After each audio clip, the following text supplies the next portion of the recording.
ఇప్పటికీ మనం సంధ్యావందనం చేసేవాళ్ళు ఈ మంత్రాలే చదువుతారండి. అంటే పొద్దున్నే నీళ్లలో చేసే ఈ మంత్రం గొప్పతనం ఏమిటది? ఆపోహిష్టామయో భువ తాన ఊర్జే తదాతన మహే రణాయ చక్షసే యోవశివతమో రస ద్రుపదాదివ ముంచతు ద్రుపదాదివన్మమూచాన అంటూ చదివాడు పిల్లాడు. వెంటనే వరుణదేవుడు కాదు వచ్చింది, వరుణ వారుణ అని శ్రీ మహావిష్ణువుకి పేరు సహస్రనామ స్తోత్రంలో.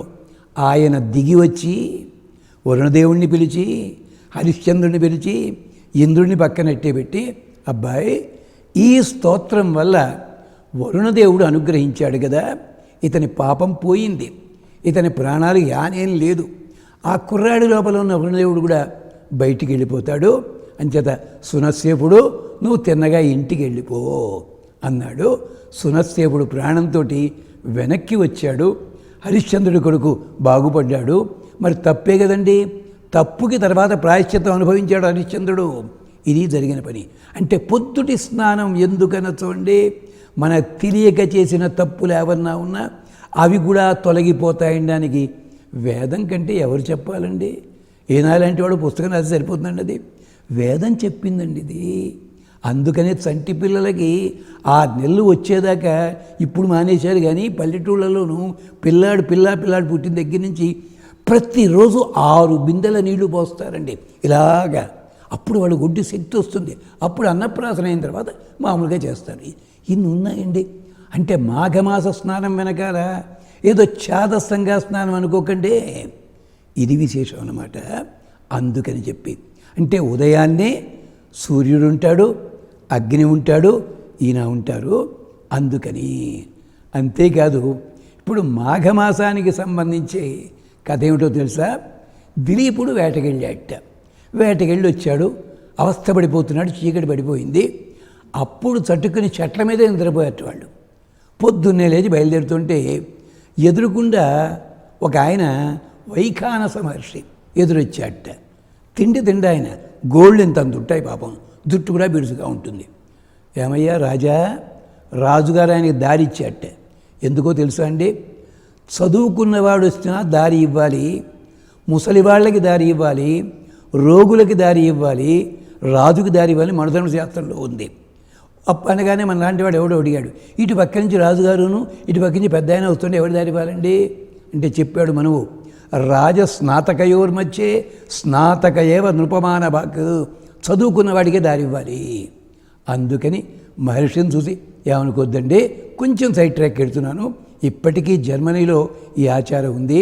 మనం అంబులెన్స్కి ఇలాంటి వాటి దారి ఎలా ఇస్తామో అక్కడ యూనివర్సిటీ వెహికల్స్కి ఇలాగే ముందు దారి ఇచ్చి మిగిలిన వాటి వదిలిపెడతారు. అక్కడ ఇప్పటికీ ఆచారం అది ఇక్కడదనమాట.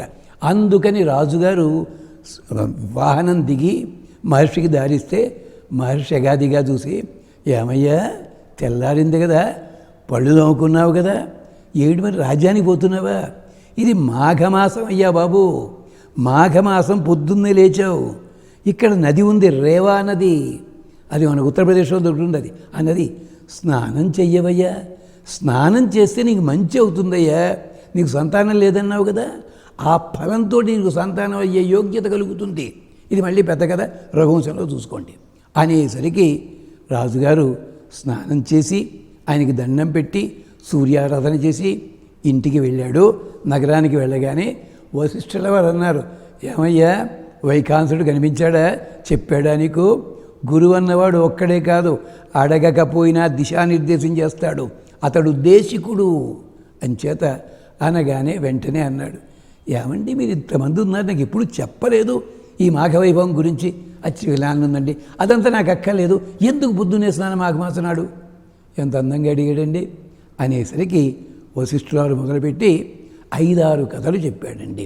దాంట్లో ఒకటి ఊర్వశి కథ, సుందోపసుందుల కథ, కుండలుడు వికండలుడు అని 2 అన్నదమ్ములు. అన్నగారు దుర్మార్గుడే నరకానికి పోయాడు, అనుకోకుండా తమ్ముడు స్వర్గానికి వెళ్ళాడు. ఇలాంటి వాళ్ళ కథ.